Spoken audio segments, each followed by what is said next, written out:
I say we get started. All right, we've got Rick Blaskin with us. Rick, good to see you. Thanks for joining us. So we're going to get started. Everybody, we want to thank you for joining today's roundtable discussion brought to you by The Edge. My name is Jason Stegent. I'll be your moderator for today's session. Just a reminder about what The Edge is. It's really a community where thought leaders, experts, academics, executives, you name it, around the disciplines of retail, manufacturing, and CPG can come together, share their best practices, expert advice with other industry professionals, hoping to give them the edge that they need to drive better results for their business.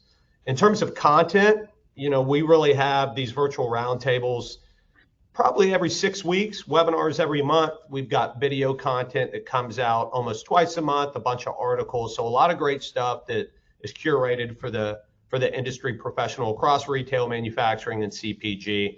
You've got to subscribe to have access to most of that content. So if you're on today's roundtable, you have subscribed. So the focus of today's roundtable is tips from supply chain leaders, inventory strategies that win for today's retailers. We've got the two J's on with us, two of our expert council members, Jay Kaganti and Jay Kent, two guys that have had a ton of experience leading and transforming complex supply chains. They are perfectly suited to talk about today's topic.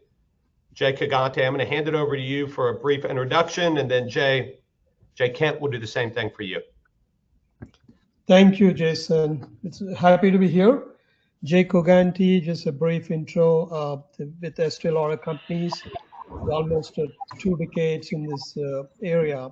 My focus is predominantly transformation. I worked in industry, being an operator for some time, but last decade or so, I spent most of my time in supply chain transformation. I focus on areas like planning, the retail, inventory, and data, right? Analytics, these are the big areas. I drive strategic transformation for Estee Lauder Companies. Very happy to be here today. Jay Kent, on to you. Thank you. So happy to be here as well. Jay Kent, longtime retailer. My background's similar in a lot of cases.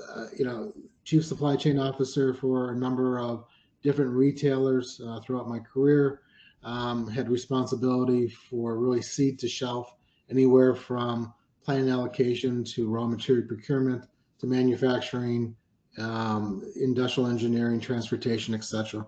The last 6 years, managed the group of SLB Performance, and we help companies in a vast array of things, anywhere from inventory planning and optimization of reducing supply chain days to parcel and other transportation savings. So happy to be here and ready to kick it off. Well, let's stay with you, Jay Kent. We want to talk at a high level, then we're going to get down to some strategies. But as you look at the retail market today, where do you see inventory? What's right with it? What's wrong with it? What can retailers do to really win the game today at a really high level? Yeah, at a very high level, I think that there's still a lot of concern about vendor performance, still a lot of concern about having the appropriate inventory levels. I would say most CFOs that I'm talking to are still concerned from a balance sheet standpoint. Everyone's carrying a little bit too much inventory, and I think between Jay and I, we're going to talk a little bit about some of those keys of things that you can do as a retailer and manufacturer to help out. Jay Kaganti, what are your thoughts? Yeah, I think my perspective is, even pre-COVID and post-COVID, there's a significant spike in the volatility in general across industry. On top, we have seen, the fluctuations coming from the inflationary pressures, especially on the, cost of goods, labor cost, especially becoming a big topic as well. Given these macroeconomic condition, there's inventory is a big issue for a lot of retailers. Again, it's not a evenly spread issue, right? Some of them are doing extremely well, others not so much. So I think it is the spread is uneven across industry, but there's a general trend. Historically in the CPG, FMCG, we used to hit, retailers used to hit 8 to 10 turns, right, in general range. But I think there is a significant, decrease in number of turns in recent past, right? That's definitely a trend. And there's also a big boardroom discussion about the working capital. How do you really bring back, and efficiency is a big focus area for the companies as well. Well, when we started this conversation, or when we got you two guys together, because y'all have so much experience in supply chain, retail, but y'all look at it a little bit differently. Jay Kent, you always talk about how you're more of an operator. And Kaganti, you talk about, you look at it through maybe more of a data analytic lens. So how do you think the way you look at it applies to inventories today? Because I know you wanted to focus on some topics related to that. You want me to start, or? I want you to start, yeah. Yeah, great. Yeah, I think my view is, definitely there's a big transformative opportunities in the space, right? There's 2 or 3 areas I believe fundamentally that could alter the way we look at the retail, especially the inventory, working capital management in general. One area I would say, given the increased customer expectations, right, with the same day, next day delivery and the multi-channel fulfillment, at least in our industry, it is becoming a dominant conversation, right? Now, consumers could come from anywhere, right? They could walk to your store, order there, they want it to be delivered to home, right? Or inversely, right? They want to, they buy online and return to your store. There are a lot of variety of ways consumers could touch, the retail formats. How do you really manage this cross-channel fulfillment, right? That also requires, it got to measure. If you don't do it well, there's a big impact on inventory, right? You don't know where to keep the inventory. Where do you expect customer to show up? Is it an online? Is it a retail physical store location?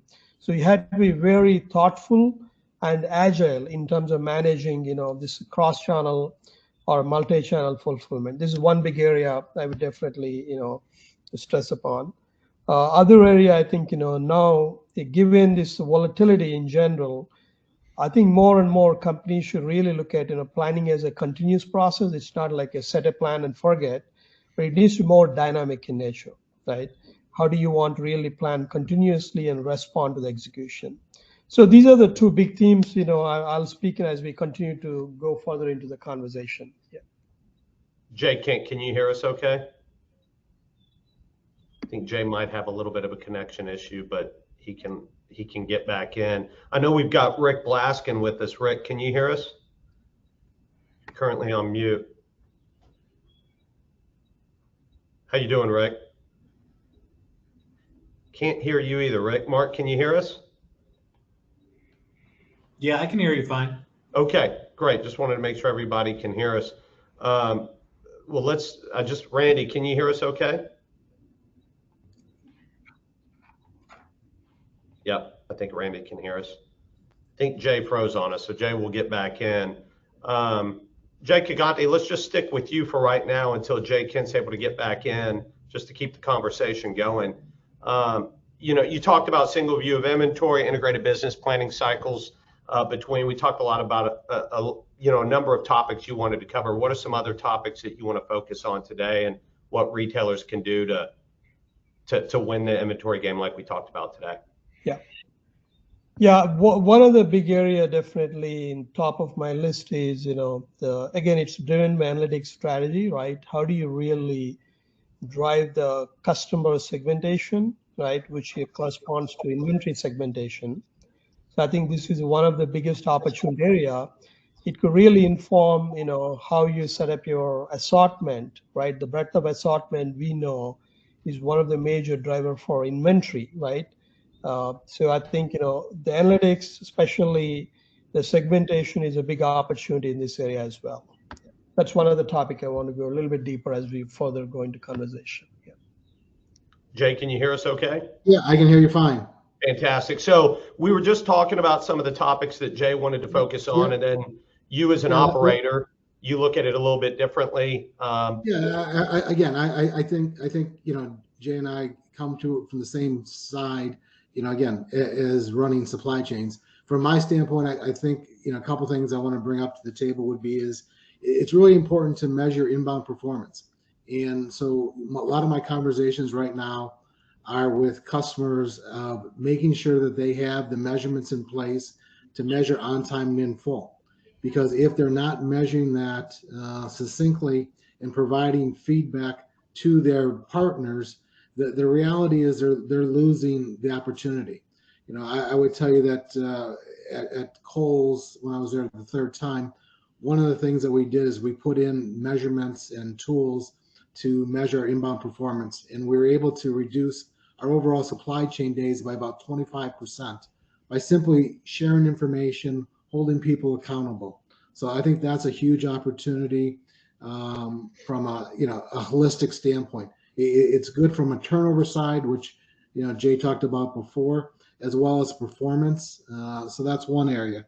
The second area I would talk about is just the utilization of the data and making sure that, too often in the plan and allocation groups, I found that people are making decisions to override the systems, to override the different algorithms that are telling you exactly what to do.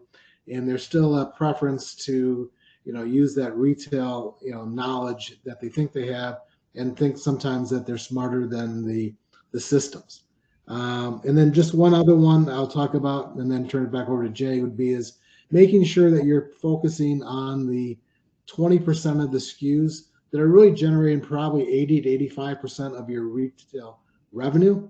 Too often, I know that I've worked for some retailers who had in excess of 200,000 SKUs, and not all SKUs created equal. And so focus on those SKUs that are driving the highest level of productivity and profitability for you, and making sure that those are the ones that differentiate you as a customer base.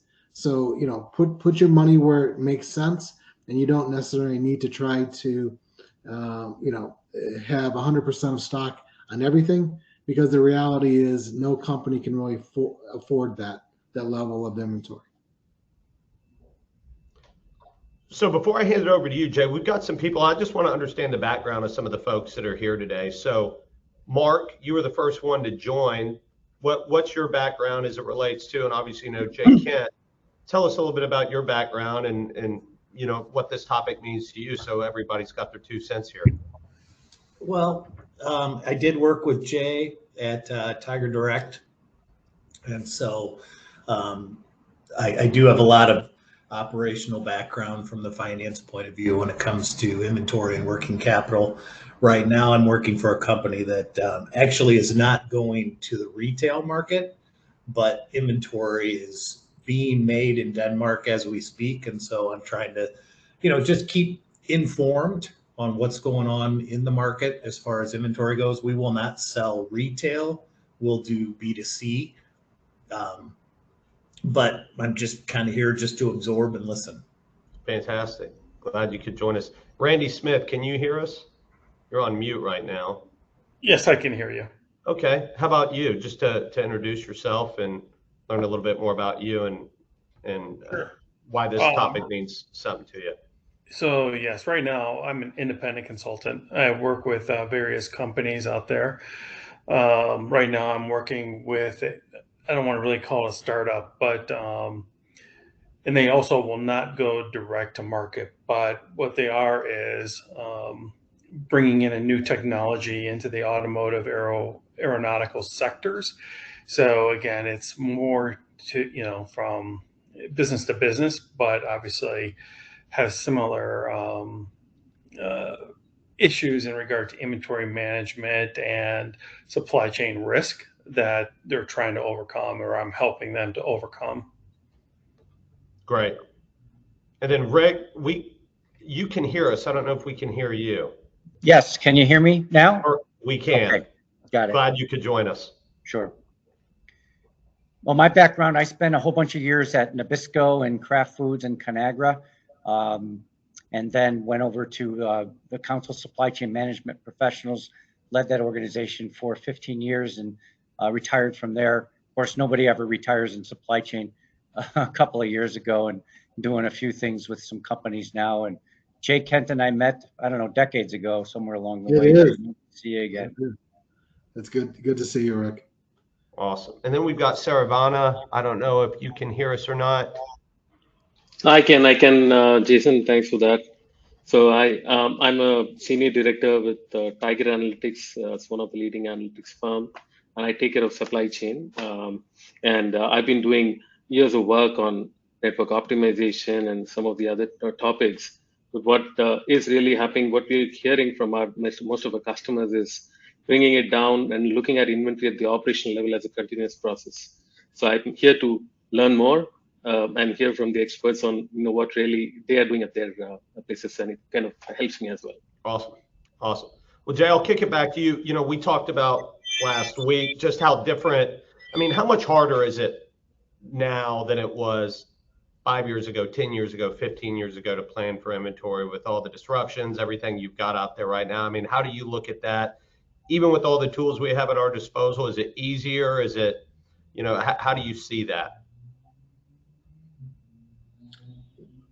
Which GI? So let's. Hey, Kaganti. That was Kaganti. I'm sorry. Oh, that's fine. Okay. That's 100% Kaganti. Yeah. All right. Yeah, it's a great question. I think my view is, past decade or so, the whole retail, especially CPG industry, is evolving, right? There's a lot of new technologies coming in, right? There's a process transformation, also macroeconomic in level, right? A lot of manufacturers, they're vertically integrating, right? They're becoming retailers, right? They have the stores for experience purpose. Some of them, have online presence. They're selling direct to consumers. Also, we know more and more retailers also doing private labeling, so they're going other end of the spectrum, right? So there's a lot of convergence happening in marketplace. But definitely, I think, retail inventory efficiency, if you look across the industry sectors, I don't think we made a lot of improvements, right? Despite a lot of technologies, the lot of convergence, still there's a lot of inefficiencies in the industry. And if you look at the excess inventory and the shrinkage cost, all those factors, I can say, barring one or two large best-in-class retailers, most of them have similar issues across the industry. But on top, I do know the delivery cost is continue to rise, especially with there's a e-commerce expectation competing with Amazon, right? The same day, next day delivery. It is actually increasing the cost on the delivery side. Historically, it used to be 2 to 3%. Now more and more industries are reporting almost 4 to 5% as a delivery cost as a percentage of the sales. That's definitely not a good trend we're moving towards. Mm-hmm. Well, and what's interesting too on that one is, if a retailer or manufacturer is not really looking at it from a total landed cost, I think, for years and years, people have looked at the landed cost as a key measurement of their overall profitability. But now, there's, business intelligence tools that will give your outbound profit analysis as well. And so if someone is not utilizing BI tools that are giving them both the inbound, but also the outbound, and really looking at the profit of that particular SKU and item, I think that's a huge opportunity. Again, it goes back to some of my earlier comments is you don't need to be all things to all people. You need to make sure that it's going to resonate with your customer.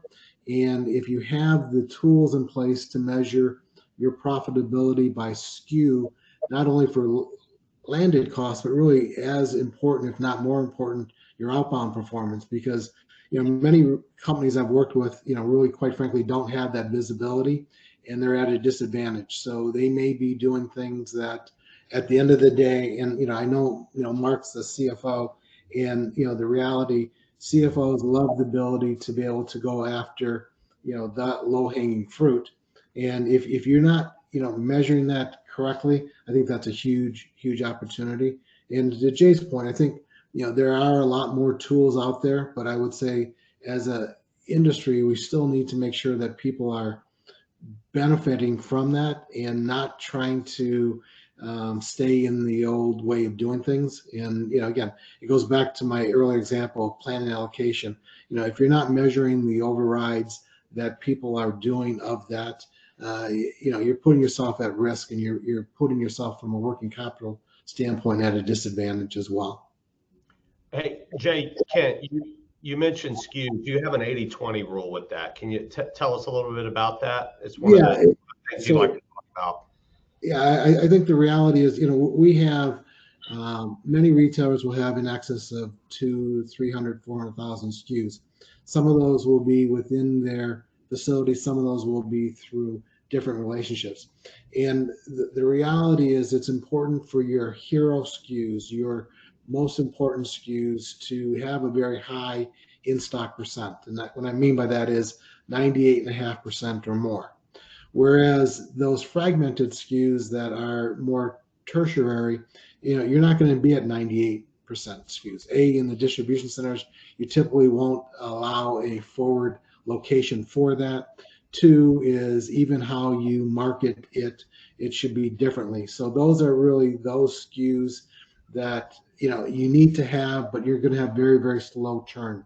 So my challenge has always been for my team is to make sure that you're spending the money in those things that are going to have a direct correlation to sales. And so be in stock at 98.5% on your A SKUs, your hero SKUs, and some of those other SKUs that are more tertiary. It's okay if not all locations have that. And there's it also depends on the substitutability of your product. But I think you have to pick from a financial standpoint what's the most important, and part of that can be done through an open to buy process as well.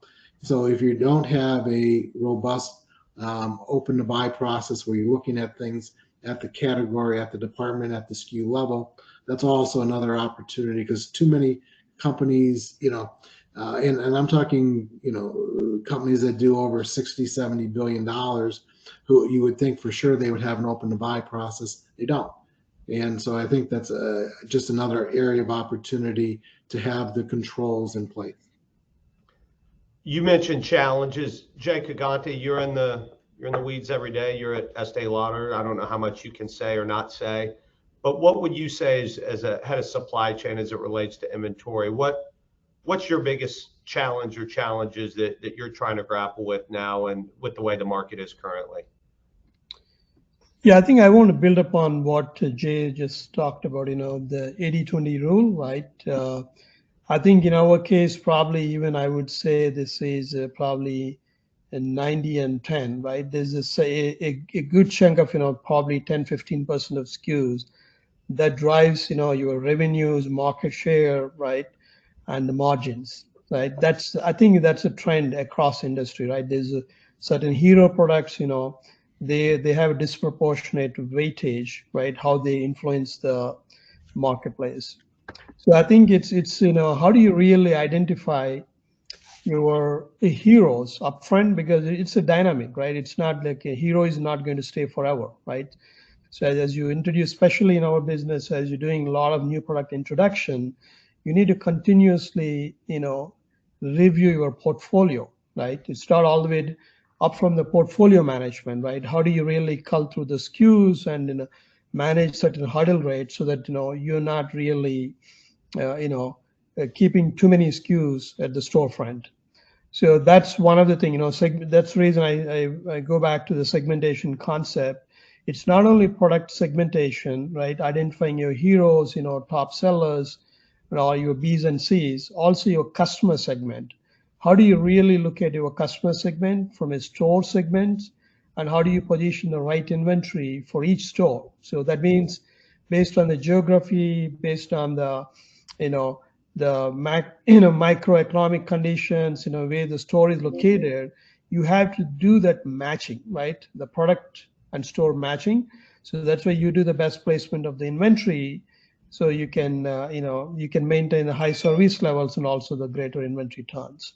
Again, this is not this is science as well as art form as well, right? Really working with your store managers, right? Getting a pulse on the marketplace, right? What SKUs are really going well, and constantly making upkeep of that information is so vital for the inventory health and productivity. Yeah. You know, another thing, Kaganta, you talked about was planning and execution synchronization for really enhanced agility and responsiveness. Could you elaborate on that a little bit? How that can up the inventory game for retailers? Yeah. I think in a new world, right? Definitely the past couple of years, the planning needs to be more dynamic. It's a across industry segment. I'm hearing not only internally within our company. So planning is now very hard to do, right? Especially, your forecast error rates, go upwards, 30, 40%. It's very important. How do you keep your planning on a continuous basis? One of the big challenge for large retail companies is the number of planning levels or layers we have, right? If you look at a typical planning cycle, there is a seasonal merchandising planning, then there's an assortment planning, then you have to do your retail store forecasting and inventory replenishment, right? So all these plannings typically not synchronized very well, right? It's almost like every function doing their bits and pieces, and then they go with their own version of plan. So how do you really synchronize them and also doing it faster? That means you have do your seasonal planning much faster, right? More cycles of it. Can you do your retail store forecasting on a daily basis so that you can do daily replenishment so you can respond faster to changing consumer behaviors? I think this is a big area of opportunity in terms of being very thoughtful about all these planning layers and how do you synchronize them on a continuous basis. That will have a massive impact on inventory, service, and all other areas connected to that.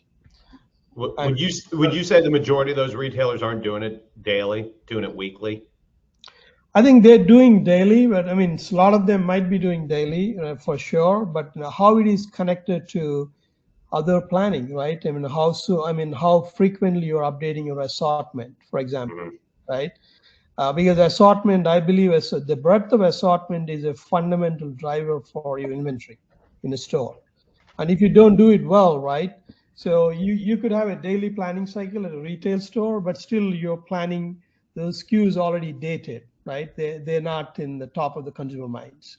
So I think the whole point is how do you synchronize all those planning cycles? And I would take it just one step as well.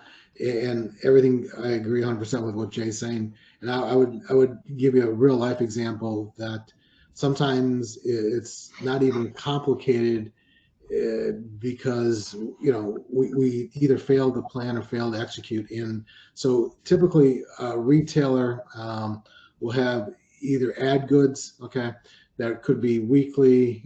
Sometimes it's going to run 2 circulars a week. Sometimes it's going to be one. I would tell you that also we have a new store setup. And typically what happens, one of my first things I always want to try to do when I come into a new company and people say, oh, the supply chain's broken. And it's like, all right, let's understand what's broken and let's understand it. So one of the exercises I make everyone go back to is let's plan out when the new store opening is and then backtrack it. So in order to be successful, you need to make sure that product is ordered by X, it needs to be received by Y, it needs to be delivered by here, etc. So, and if you don't do that backwards, what happens a lot of times is, there's a lot of emotion versus fact-based. And so what I found too often than not is sometimes it's not the vendor. Sometimes it's really just we failed to plan with an adequate time.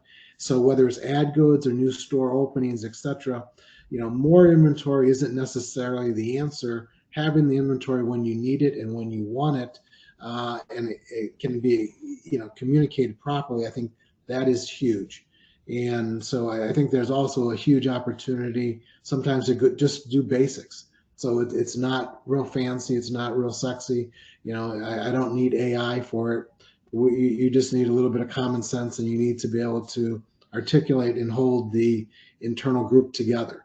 And that's whether it's from merchants to planning to allocation to transportation to store ops, including the IT group. You just need to make sure that the process is going to work if it's all laid out and everyone agrees to here's the timeline for it. sometimes in my past, we've had different parameters where we've actually, on an inventory side, would penalize at a greater degree or reward at a greater degree for new store or ad goods.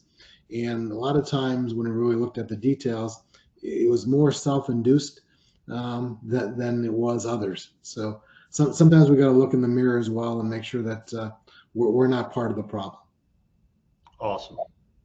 Hey, we had a question. Randy had a question for you, Jay Kaganti. Yeah. Has your organization come up with a approach to synchronizing the different planning cycles, and are you measuring the impact of those synchronization cycles?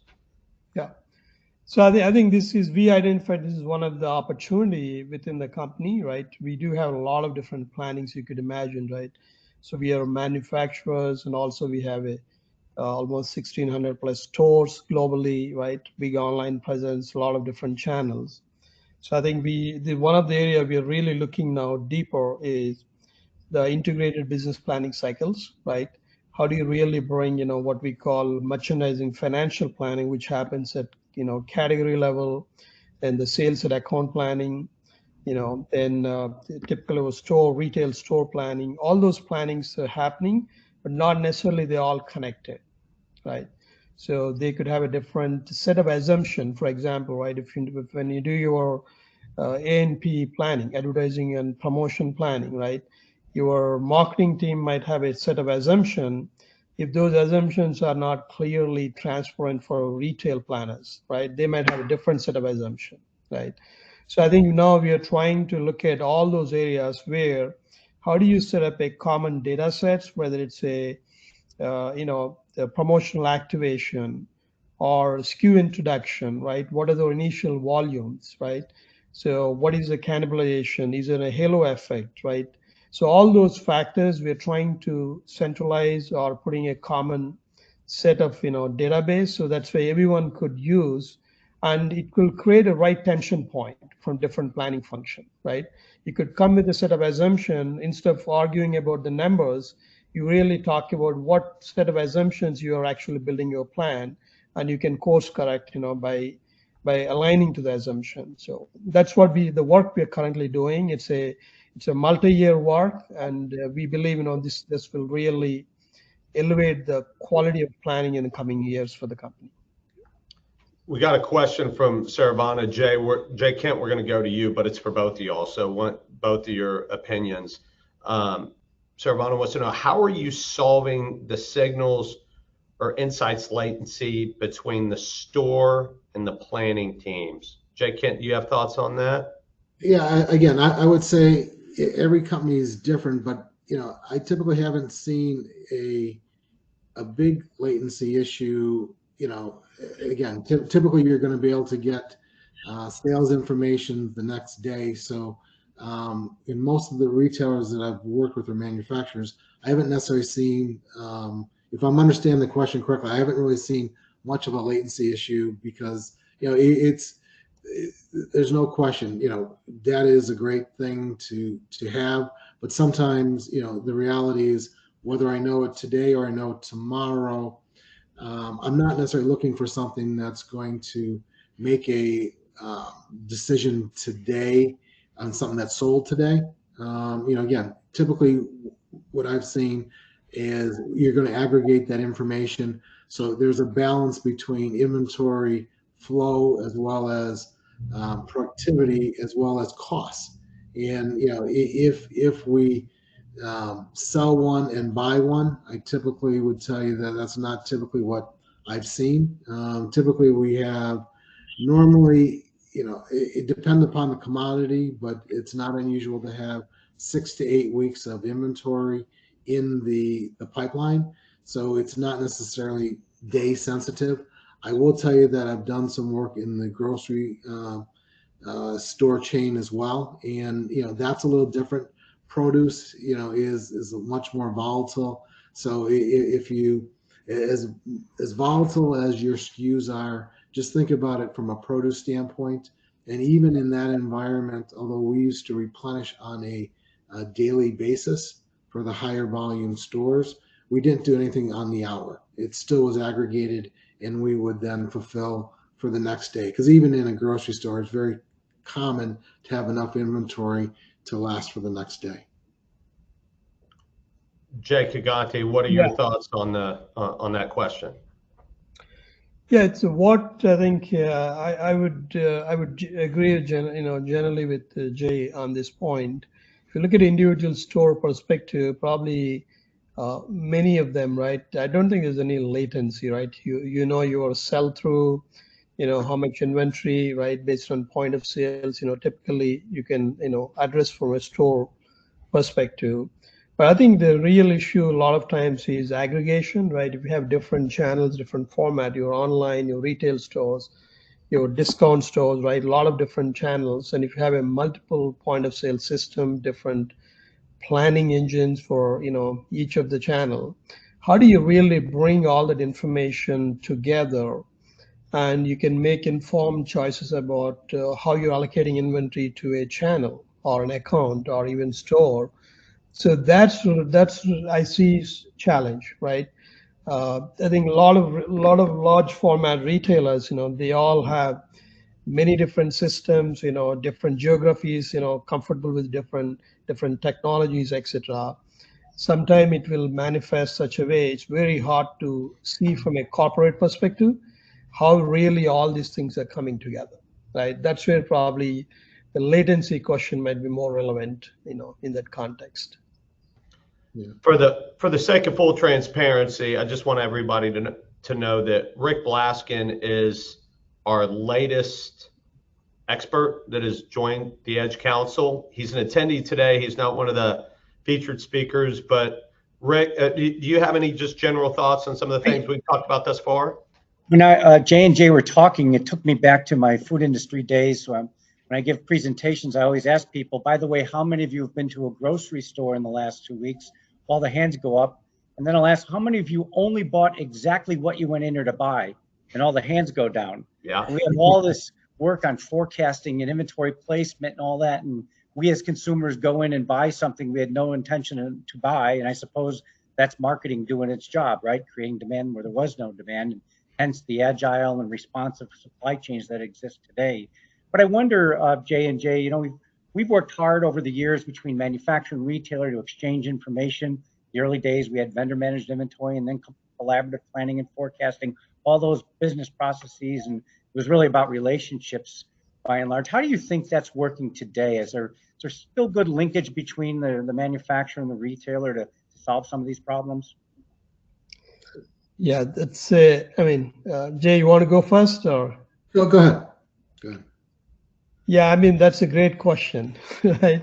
To begin with, again, any of these topics are new, right? They've been in existence for almost 2 or 3 decades. Collaborative planning, CPFR, how do you really collaborate between manufacturers and retailers? I think my view is, definitely this area is still not mature enough in the industry, right? Probably best, if you look at automotive supply chains, they have the best form of collaboration. If you look at other industries, right, CPG in general, we haven't matured to that level. I think a lot of those issues are coming about, probably around transparency, interoperability, right? Sometimes, the margin pressures, right? So all those things together, I don't see, they're mature enough for best in class in the CPG industry. There's a lot more opportunities out there, especially developing a joint business planning between a manufacturer and retailers, right? It's beyond technology, right? It's a mindset, ways of working, leadership. A lot of those things needs to come together to drive that kind of joint business planning. I have only a few examples where we do well, but a lot of places, like any other retailers, there's a work to be done.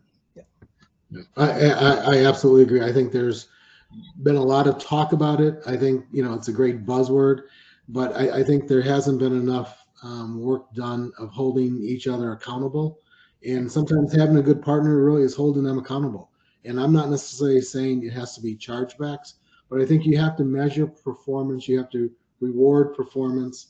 one of the things I'm a big advocate of is, if a vendor performs well, then there should be some advantages. So, in some of my past retailers, we actually, once they were a certified vendor, they no longer had to be checked in 18 of the different buildings. So they were certified vendors, so they would come in and go out much faster. They also would get different payment terms. And from an inventory turn standpoint, working capital standpoint, they had an advantage versus other people. The other piece of that is making sure that, you can provide them proactive information. And so if they're not doing what they need to do is, providing them information tomorrow of what happened today, not 3 months down the road. That's not going to affect anything.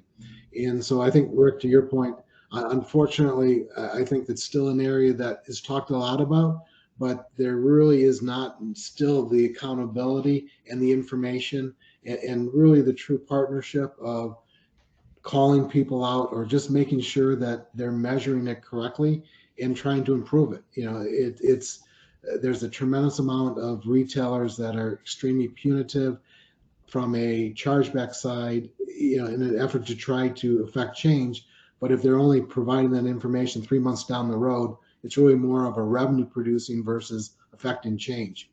And the system I talked about earlier, we actually did implement that at that large grocery chain that I talked about. And from an in-stock standpoint, it brought in a tremendous amount of conversation and topics, because there's nothing more frustrating when any of us have ordered groceries online, and the amount of out of stocks. Okay, it typically will run about 8.5 to 9.5% of someone orders XYZ from a grocery store, and then they go. When we go to a grocery store, we automatically, to Rick's point, substitute things. I didn't have this, so I'm going to do that. So we don't see it.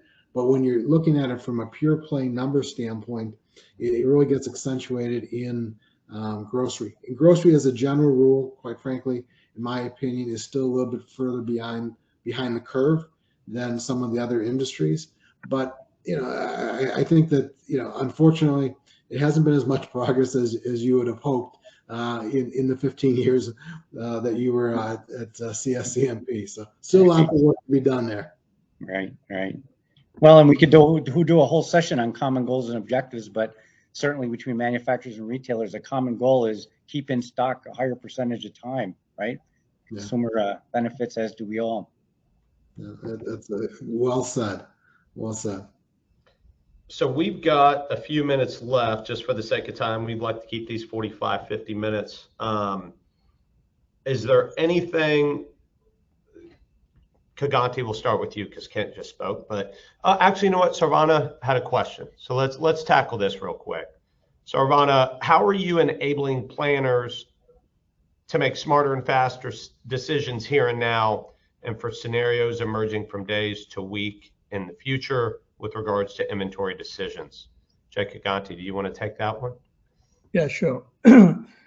So I think decision intelligence is a big area of opportunity, right? Especially past a couple of years, what we have done is wherever it's applicable, right? We are doing a more, we're working on what we call risk prediction. Especially, we call it value at risk. It's a new metric we incorporate in the company. So what it does, so give it a lot of information. Fluidity, right? Your demand forecast accuracy, your inventory position, allocations, right? You're introducing new product, a lot of these different dimensions. So we don't have, you could plan in a weekly basis, monthly basis. By the time that plan comes to execution, it's out of sync with reality, right? So I think in the past 2 years, we implemented AI. I try to avoid AI because it's a buzzword and everyone overuse it. But I think this is one good use case where we used AI, machine learning. It took a lot of time to refine them. Obviously, they're not like slam dunk.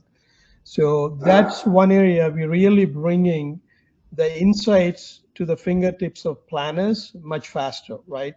So we do like there's a predictive models run everyday basis.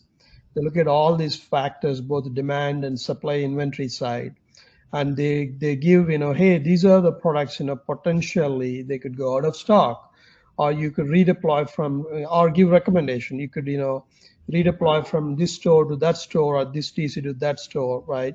So it gives, this is all, it's identifying the insight and also giving a recommendation engine. It is super useful. At minimum, we used to deal with almost 500,000 alerts in our system every day, right? As you run your MRP, your planning cycle, then it's very hard to cull through all those alerts. Even you do prioritization, get to the bottom of it, it'll take a week to really understand. Now we have these AI machine learning engines. They're giving everyday basis. This is really effective, and we definitely, this is one area I could say we made a lot of strides in the past year.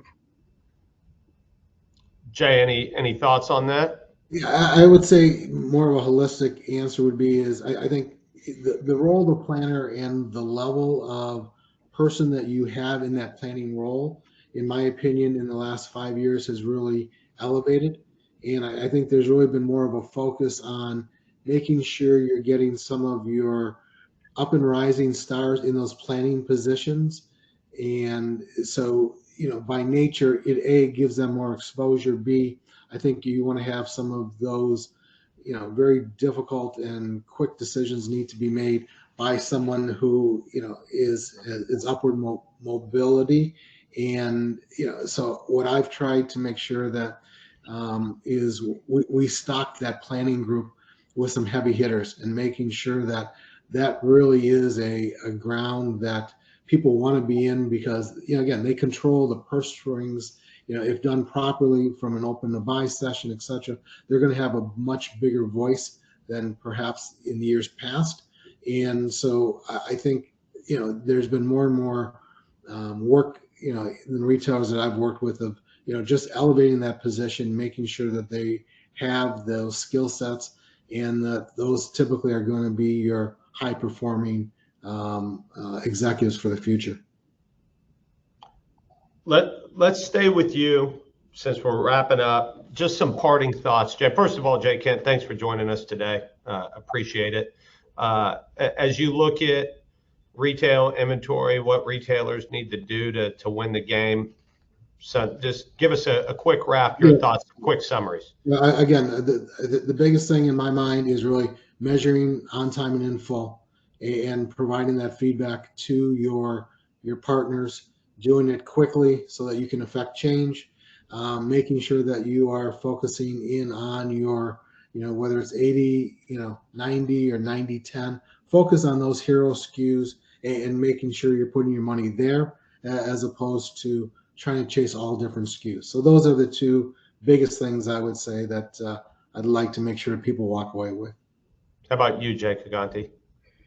Yeah, I think inventory is just an outcome, right? I think you have to really think about, one, I definitely agree with Jay. I think segmentation, prioritization, this 80-20 rule is probably one of the biggest driver, right? Also, I think I would say, how do you do planning and execution seamlessly, right? To me, they're not two separate things anymore, right? How do you really, they kind of commingle, converge?